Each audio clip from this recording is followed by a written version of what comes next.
Programang ito ay rated SPG, striktong patnubay at gabay ng magulang ang kailangan.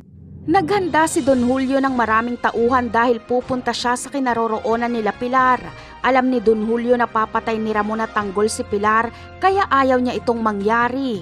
Dahil kahit papaano ay may pinagsamahan sila ni Pilar at may anak sila.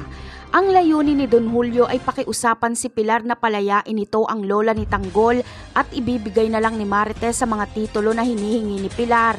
At nang sa ganon ay hindi na magkapatayan pa dahil parehong pamilya ni Don Julio ang nagpapatayan. Ngunit ibang usapan kapag madatna ni Don Julio na nag-aagaw buhay si Tanggol at Ramon.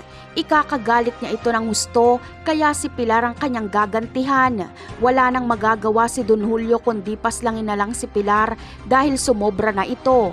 Pati si Ramon at Tanggol ay gustong patayin, kaya posibleng si Don Julio pa ang makapagligtas kila Marites at Tinding.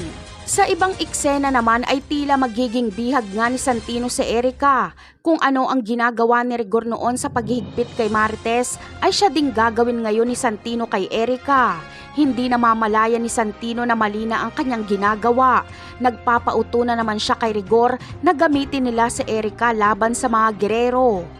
Talaga nga namang ugaling dimagiba itong si Santino. Sa dami ng mamanahin niyang ugali kay Marites ay hindi pa ang pagiging mabuting tao kundi ang pagiging uto-uto.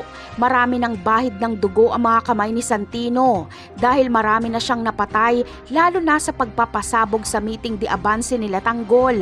At ngayon naman ay magagawang sakta ni Santino si Erica nang dahil lang sa katigasan ng ulo nito. Napakarami pa nating dapat abangan sa mga susunod na episode. Paalam!